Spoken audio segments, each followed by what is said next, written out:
আল্লাহর নবী হযরতে ইব্রাহিম আলাইহিস সালাতু ওয়াস সালাম যখন তিনি আল্লাহর দ্বীনের দাওয়াত নিয়ে এই জমিনের পরে পদার্পণ করলেন এবং জমিনের পরে আসার পর তিনি যখন কোরআন আর তার দ্বীনের দাওয়াতগুলো দিচ্ছেন, আল্লাহ দ্বীনের দাওয়াতগুলো দিতেছেন, নমরুদ সহ্য করতে পারে না। ইব্রাহিমকে বললেন, ইব্রাহিম তুমি এই সবগুলো বাদ দিয়ে দাও। ইব্রাহিম আলাইহিস সালাতু ওয়াস সালাম তিনি বলেন, আমি এইগুলো তো বাদ দিতে পারি না, কারণ আল্লাহ পাক রব্বুল আলামিনের গোলামি করাই হচ্ছে দুনিয়ার পরে আমার কাজ। আমরা সকলে গোলামি করব কার? আর আওয়াজ করে বলেন কার? আল্লাহু লা ইলাহা ইল্লা হুয়াল হাইয়ুল কাইয়্যুম লা তাখুযুহু সিনাতুন ওয়ালা নাওম قل هو الله أحد الله الصمد لم يلد ولم يولد ولم يكن له كفوا أحد। চিৎকার বেড়ে বলেন আল্লাহু আকবার। একটু বুদ্ধি করে বলেন তো দেখি, সিজদা যদি করতে হয় কার কদমে করবেন? ও মুসলমান, যা কিছু দরকার, যখন যেটা দরকার হয় আওয়াজ করে বলেন কার কাছে যাবেন? শাপলা ফোটে বিলের জলে, পরে কদম ফুটে গাছের ডালে, গন্ধরাজের গন্ধ আবার আকুল করে প্রাণ, এটা কার দান? সব সৃষ্টির স্রষ্টা যিনি আল্লাহু মহান, এটা কার দান? সব সৃষ্টির স্রষ্টা যিনি আল্লাহু মহান। গ্রীষ্মকালে ভীষণ গরম অসহ্য যে লাগে, বর্ষাকালে বৃষ্টি যে খুব তবু ভালো লাগে। কি বলেন, ঠিক না বেঠিক? সবকিছু আল্লাহ পাক রব্বুল আলামিন বান্দাদের জন্য সৃষ্টি করেছেন। হযরত ইব্রাহিম আলাইহিস সালাতু ওয়াস সালাম তিনি ঈমানের পরীক্ষা দিতেছেন। ইব্রাহিমের বাবা বললেন, ও বাবা ইব্রাহিম, এই মূর্তিগুলোকে নিয়ে বাজারে গিয়ে বিক্রি করে আসো। ইব্রাহিম আলাইহিস সালাতু ওয়াস সালাম তিনি বলেন, ও বাবা আযর, তুমি যে এই মূর্তিগুলোকে আমার ঘাড়ের উপরে তুলে দিতেছো, আমার মনের ভিতরে ভালো লাগে না, অশান্তি লাগে। বাবা যখন হুকুম করলেন চোখটা গরম করে, বাজারে যদি ব্যবসা না করো তাহলে তোমার খাইতে দিব কোত্থেকে? তুমি খাবা কোত্থেকে? খাবারের আঞ্জাম দেব কেমন করে? খাবারের ব্যবস্থা করব কেমন করে? অবশ্যই তোমাকে বাজারে বিক্রি করতে হবে। বিপদে পড়ে বাজারে বিক্রি করতে গেল, আর মনে মনে বলছে, ও বাবা তুমি যেই মূর্তিগুলা আমার ঘরের পরে তুলে দিয়েছ, তুমি যদি জানতে আমি কেমন একটা সন্তান তোমার ঘরে জন্ম নিয়েছি, তাহলে কখনো কোন অবস্থায় তুমি আমার ঘরের উপরে গায়রুল্লাহকে তুলে দিতে না। জোরে বলেন সুবহানাল্লাহ। রাস্তা দিয়ে তিনি হেঁটে যাচ্ছেন আর জবান দিয়ে এই কথাগুলো বলছেন, আর তিনার জবান থেকে একটা কালিমা বাইর হয়ে যায়, লা ইলাহা ইল্লাল্লাহু মুহাম্মাদুর রাসূলুল্লাহ সাল্লাল্লাহু আলাইহি ওয়াসাল্লাম। হযরত ইব্রাহিম আলাইহিস সালাতু ওয়াস সালাম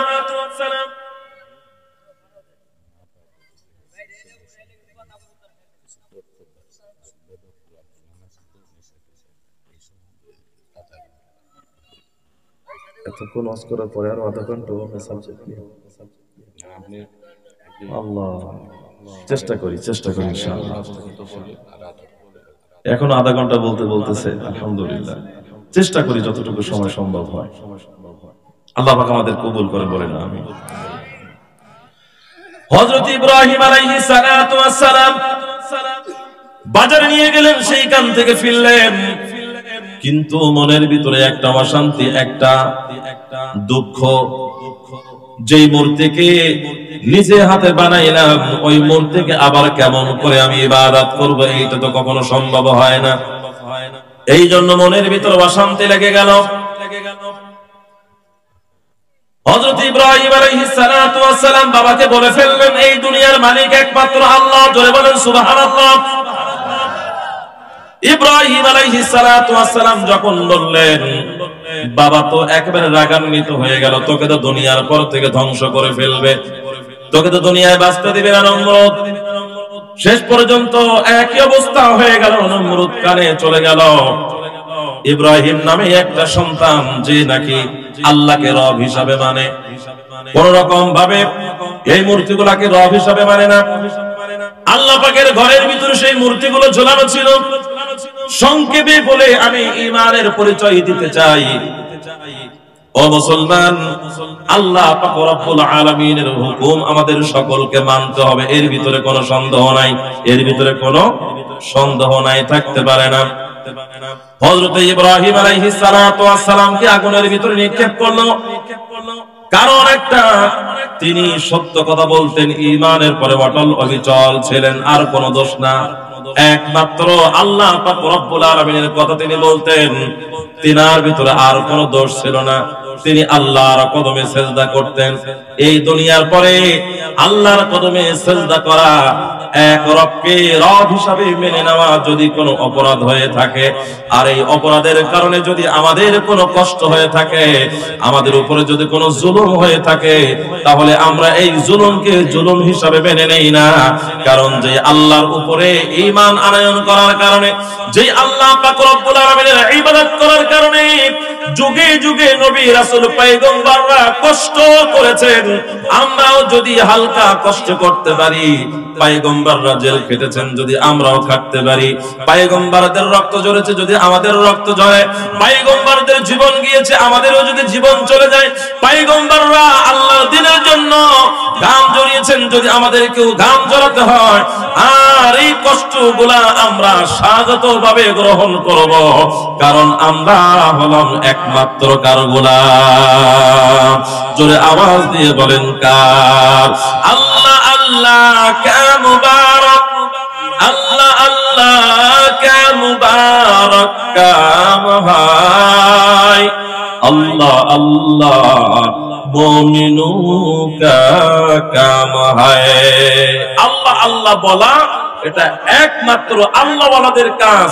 আল্লাহ আল্লাহ বলা কোন বেধর্মীদের কাজ হতে পারে না। যাদের জবান দিয়ে আল্লাহ শব্দ বাইর হয়, রাসূল কারীম সাল্লাল্লাহু আলাইহি ওয়াসাল্লাম তিনি বলেন এটা শুধুমাত্র মুসলমানদের কাজ।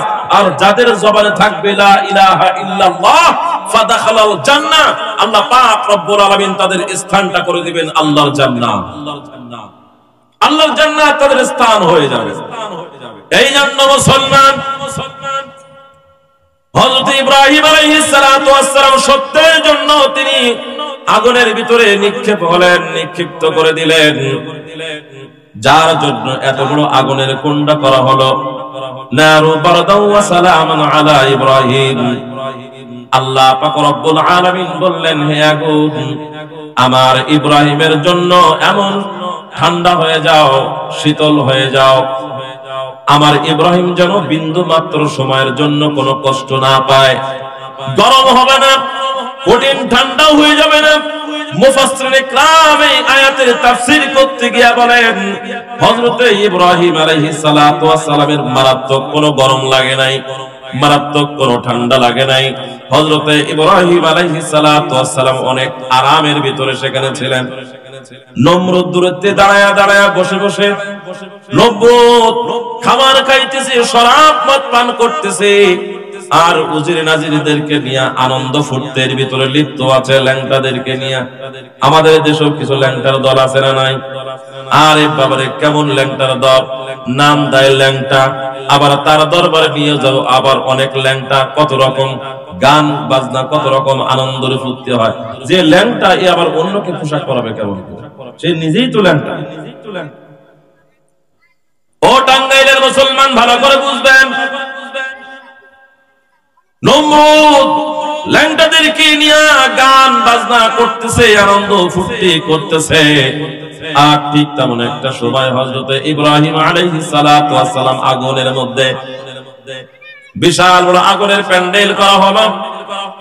তারা মনে করতেছে ইব্রাহিমের শরীর গোশত জ্বলে পড়ে একেবারে আগুনের সাথে মিশে গেছে, হাড় গোড় গুলাও খুঁজে পাওয়া যাবে না।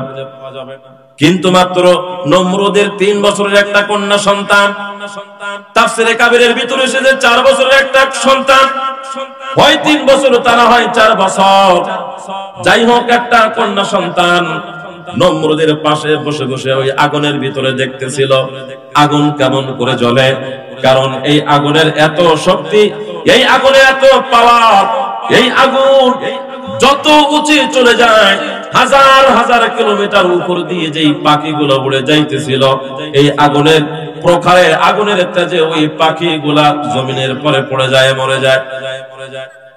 কয়েকশো কিলোমিটার দূর বা কয়েক কিলোমিটার দূর থেকে পশু পাখিগুলা চলাফেরা করতে পারতো না, এত প্রখার আগুন।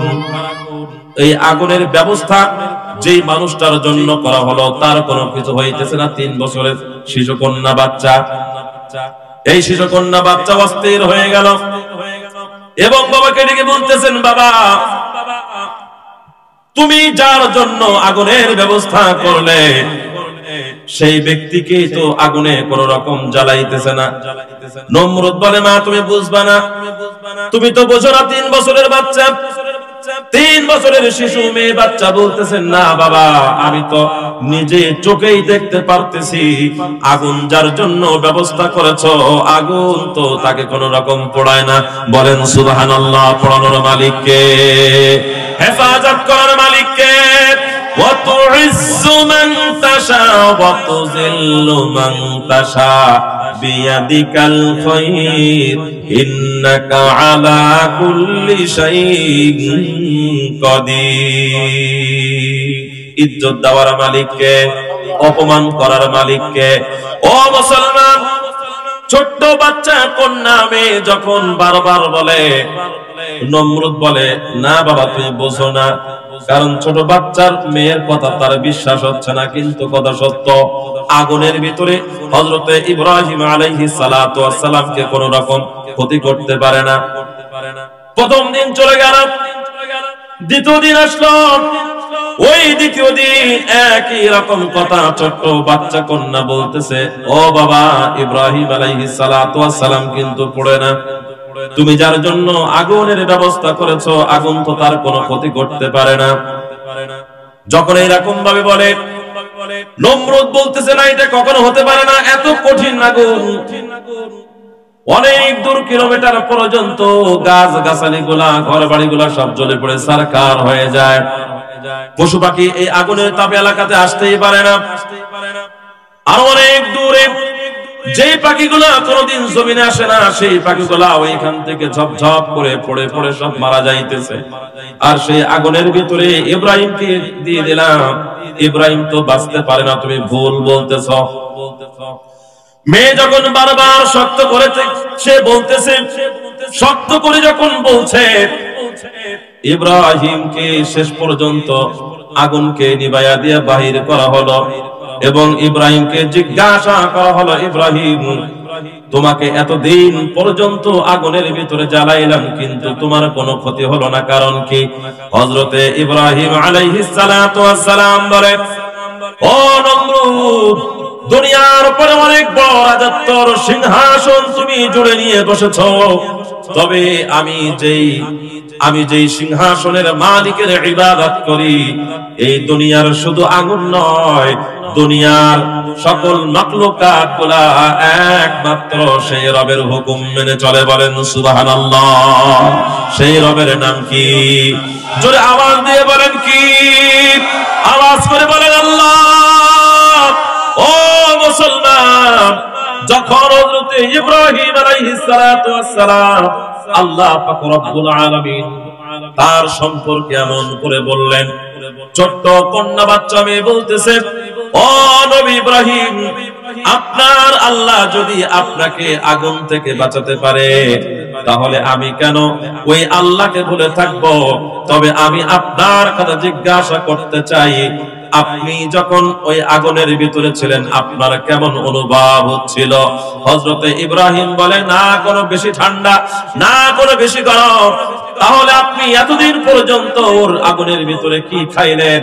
হযরত ইব্রাহিম আলাইহিস সালাতু ওয়াস সালাম তিনি বলছেন, ও নমরুদের মেয়ে মা, কলিজার টুকরা মা, তুমি যেহেতু জিজ্ঞাসা করেছো, এই জন্য আমি বলি, আমার আল্লাহ পাক রব্বুল আলামিন, যার হাতে আমার জীবন মরণ, যার হাতে আমার প্রাণ, আমার সেই আল্লাহ পাক রব্বুল আলামিন ওই জান্নাতের ভিতর থেকে আমার খাবারের ব্যবস্থা করে দিয়েছে।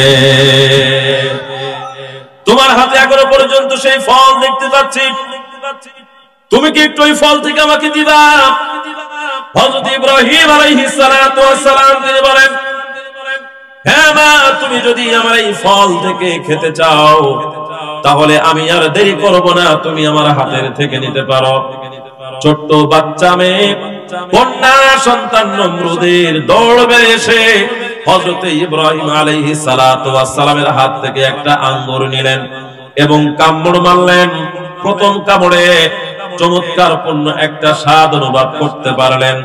নমরুদ বলতেছে, এই আঙ্গুর মা তুমি খায়ো না, তোমার জন্য ব্র্যান্ডের আঙ্গুর আনবো, চমৎকার পূর্ণ আঙ্গুর আনবো, এইটা ময়লা আঙ্গুর খেও না। কন্যা সন্তান বলতেছে, বাবা নমরুদ, আমি আঙ্গুরের ভিতরে যে স্বাদ পেয়েছি, আমার জন্মের পর থেকে এত চমৎকার পূর্ণ সুস্বাদু আঙ্গুর আমি কোনোদিন খাই নাই, এত স্বাদ পেয়েছি, আর একটা কামড় খেয়ে দেখি। সেই কথা বলে ছোট্ট বাচ্চা মেয়ে আর একটা কামড় মারল। প্রথম যে স্বাদটা পেয়েছিল, দ্বিতীয়বার সেই স্বাদটা পেল না, আর একটা স্বাদ পেয়ে গেল। সুবহানাল্লাহ, আজকে বলার দরকার নাই। আপনাদের খারাপ লাগতেছে নাকি? নমরুদ বলতেছে, না আর খায়ো না, ওই আঙ্গুরের ভিতরে হয়তো ইব্রাহিম জাদু করে দিয়েছে। এলাকার ভিতরে যখন দেখবেন একটা যুবক আগে নেশা করে রাস্তা দিয়ে ঘোরাফেরা করত, মেয়েদেরকে ইফটিজিং করত, বিবাহিত মহিলাদেরকে ডিস্টার্ব করত, ছোট ছোট বাচ্চাদেরকে ডিস্টার্ব করত, নেশা করে রাস্তার সামনে দাঁড়ায় মুরব্বীদেরকে, দাড়িওয়ালাদেরকে দাড়ি ধরে টান দিত, বিভিন্ন রকম ভাবে অস্থিরতার ভিতরে লিপ্ত ছিল। সেই ছেলেটা যখন দিনের দাওয়াত পেয়ে ইসলামের কাজ করে, ইসলামী আন্দোলনের পক্ষে এসে, ওই সন্তানটা যখন 5 ওয়াক্ত নামাজ পড়ে, দাড়ি রেখেছে, লম্বা জামা পরেছে, পাঞ্জাবি পরেছে, মাথায় টুপি দিয়েছে, এখন আমাদের সমাজের কিছু সভ্য নামের অসভ্য ওই সন্তান গুলাদেরকে বলে, এরা দেখো জঙ্গির মতন ভাব, মৌলবাদীর মতন ভাব হয়ে গেছে। আগে খুব ভালো ছিল, এখন কেমন জানি একটা হয়ে গেছে। তার মানে ভালো হওয়াটাও এই সমাজের অনেক সভ্য নামের অসভ্য মানুষরা দেখতে চায় না। বলেন ঠিক কিনা? জোরে আওয়াজ করে বলেন ঠিক কিনা? যুবকেরা, আজকের মাহফিলে যুবকের সংখ্যা অনেক বেশি। তোমাদেরকে বলি, এই দুনিয়ার মানুষ যদি তোমাকে ভিআইপি না বলে, এই দুনিয়ার মানুষ যদি তোমাকে ভালো না বলে, এই দুনিয়ার মানুষ যদি তোমাকে জঙ্গল বলে, আর দাঁড়িয়ে রাখার কারণে আল্লাহ পাক রব্বুল আলামিনের কাছে যদি তুমি প্রিয় হয়ে যাও, আল্লাহর নবীজির কাছে যদি তুমি প্রিয় হয়ে যাও, আর ওই কিয়ামতের ময়দানে আল্লাহর নবীজির শাফাআত যদি তুমি পাও, তাহলে তোমার কোনটা প্রয়োজন? দিনের পথে যাওয়ার প্রয়োজন নাকি শয়তানের পথে যাওয়ার প্রয়োজন? নিশ্চয় দিনের পথে যাওয়ার প্রয়োজন। কারণ এই দুনিয়ার পরে আল্লাহ পাকের নবী, সব নবী রাসূল পয়গম্বরগণ শুধুমাত্র একটা দিনের দাওয়াত নিয়ে এসেছেন, ইন্নাদ দীনা ইনদাল্লাহিল ইসলাম। শুধুমাত্র আল্লাহ পাক রব্বুল আলামিনের কাছে একটা দিন, একটা ধর্ম পছন্দ, সেই ধর্মের নাম হলো ইসলাম। আর এই ইসলামের পথে যারা থাকতে পারবা, আল্লাহ পাক রব্বুল আলামিন তাদের সম্পর্কে জান্নাতের সার্টিফিকেট দিয়েছেন। বলেন সুবহানাল্লাহ। ইব্রাহিম আলাইহিস সালাতু ওয়াস সালামের কাছ থেকে আঙ্গুর নিয়ে ছোট্ট কন্যা সন্তান যখন দ্বিতীয় কামড় খাইলেন, দ্বিতীয় কামড় দিলেন, প্রথম স্বাদের মতন দ্বিতীয় স্বাদটা আর পাইল না, অন্যরকম স্বাদ পেয়ে গেল। নমরুদ বলে, ওই আঙ্গুরের ভিতরে জাদু করে দিয়েছে মা, আর খায়ও না। বলে, না বাবা, যেই আঙ্গুরের ভিতরে প্রথম যেই কামড় দিয়েছি, পৃথিবীর কোন আঙ্গুরের স্বাদ পেলাম না। দ্বিতীয় কামড় দিয়েছি, প্রথম স্বাদটা পেলাম না, তৃতীয় কামড় দিতে মনে চাইতেছে। সুবহানাল্লাহ। আমি যেহেতু আর একটা কামড় খাবো। ছোট্ট সন্তান দাঁত দিয়ে আর একটা কামড় মারলেন। দ্বিতীয় কামড়ে তিনি আরেকটা স্বাদ পেলেন, আরেকটা কামড় মারলেন, আরেকটা স্বাদ পেলেন। আর হযরতে ইব্রাহিম আলাইহিস সালাতু ওয়াস সালাম কন্যাটার চেহারার দিকে তাকায়া তিনি মুস্কি মুস্কি হাসতেছেন। তিনি বুঝতে পেরেছেন তার অন্তরের ভিতরে আল্লাহ পাক রব্বুল আলামিন ইসলামের মহব্বত ঢুকায় দিচ্ছেন। বলেন সুবহানাল্লাহ। কারণ এই দুনিয়ার ভিতরে ওই জান্নাতের ফল যার পেটের ভিতরে চলে যাবে, আল্লাহ পাক রব্বুল আলামিন ওই মানুষটাকে অন্তত জাহান্নামে দিবে না।